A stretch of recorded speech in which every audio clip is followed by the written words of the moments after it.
Hello dear patients, thank you so much for the channel subscription.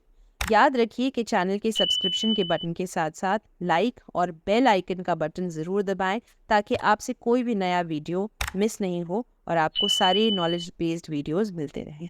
Hello patients, let's talk about chronic pelvic pain today.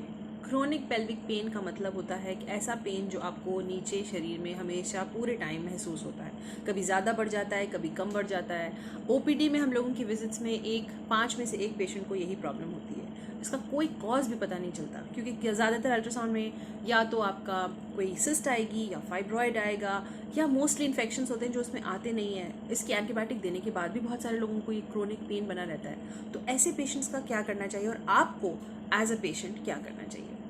तो सबसे पहले तो सबसे important चीज़ ये है कि इस पेन को लाइटली नहीं लेना चाहिए। आपको जाकर डेफिनेटली अपने गायनेकोलॉजिस्ट को ज़रूर बताना चाहिए। वो आपके इस पेन को अच्छे से देखेंगे, कितना पेन है, कब ये पेन होता है, खाने से इसका कोई संबंध है या नहीं है, दवाइयों से कम होता है या नहीं होता।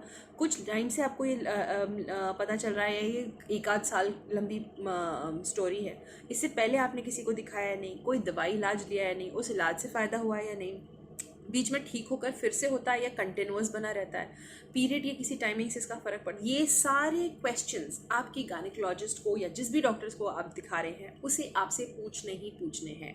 अगर उन्होंने इतने सेट ऑफ क्वेश्चंस नहीं पूछे, इसका मतलब है कि उन्होंने आपको पूरी तरह से आपकी पूरी हिस्ट्री नहीं ली है। तो आप अपनी तरफ से उनको ये हिस्ट्री बताइएगा कि आपको किस तरह का पेन ये लगता है, ये कब बढ़ता है, कब घटता है, उठने बैठने से इसका संबंध है या नहीं, खाने पीने से इसका संबंध है या नहीं, आपकी मासिक यानी कि आपकी मेंस्ट्रुअल साइकिल से इसका एसोसिएशन है या नहीं, दवाई लेने से आपको फ़ायदा होता है या नहीं, सो ऑन सो फॉर्थ। ज़्यादातर ये केसेस दो ही कैटेगरी में जाते हैं, या तो इन्फेक्शन आपको है, राइट, जो इन्फेक्शन अल्ट्रासाउंड में आएगा नहीं, या दूसरा अडीशंस हैं आपको। अडीशंस का मतलब होता है कि अंदर चिपका हुआ है, पेल्विस के अंदर एक से दूसरी चीज़ें आते जो हैं वो यूट्रस से चिपकी हुई हैं, या यूट्रस जो है वो पेशाब की थैली से चिपका हुआ है, समथिंग लाइक दैट। तो उसमें क्या होता है ना कि बहुत सारी चीज़ें खिंचना शुरू हो जाती है। वो कंटिन्यूअस खिंचाव वाला जो पेन होता है उसे हम लोग क्रोनिक पेल्विक पेन कहते हैं। और ये बहुत सारे सबसेट्स के अंदर अवेलेबल है। कभी कभी ब्लैडर पेन भी इसी के अंदर आता है, हम लोग उसको भी क्रोनिक पेल्विक पेन के अंदर मानते हैं। Bladder syndrome, bladder pain syndrome भी इसको बोला जाता है। तो मल्टीपल ट्रीटमेंट्स होते हैं, मल्टीपल टेस्ट्स होते हैं इनके अंदर। वो आपकी गायनेकोलॉजिस्ट ऑफ कोर्स आपको ज़्यादा अच्छे से बताएंगे, लेकिन मेरा आप लोगों से इसके अंदर राय मशवरा यही है कि आप लोग अपने सबसे पहले तो उसको जितनी जल्दी दिखा सकते हैं दिखाइए। जिस तरह का ट्रीटमेंट दिया जा रहा है उस ट्रीटमेंट को कम्प्लीटली लीजिए। जितने टेस्ट कराए जा रहे हैं, मैक्सिमम टेस्ट आप अपने हो सकता है जितनी आपकी कैपेसिटी के अंदर है वो ज़रूर कराएं।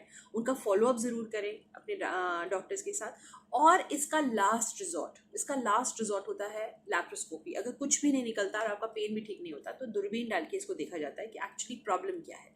उससे भी ना घबराएं, क्योंकि वो बहुत ही मिनिमली इन्वेजिव हम कहते हैं उसे प्रोसीजर है। क्योंकि वो आपका जितना नुकसान कर सकते हो ज़्यादा फ़ायदा करेगा आपका। ऑब्वियसली एक सर्जरी है, आप अनेस्थीसिया के इफेक्ट के अंदर रहोगे। तो all these things are definitely counted upon, but it's going to help you in the long run. So go ahead, बिल्कुल अपने नज़दीकी गायनेकोलॉजिस्ट से मिलिए। उनको ये सब चीज़ें जो मैंने आपको भी बताई हैं बिल्कुल खुल के बताइए, और उनके इलाज को ढंग से लीजिए। क्योंकि ये जो चीज़ है ये मल्टीपल चीज़ों को इनकम्पास कर सकती है, जैसे मैंने आपको बहुत सारी चीज़ों के नाम लिए हैं।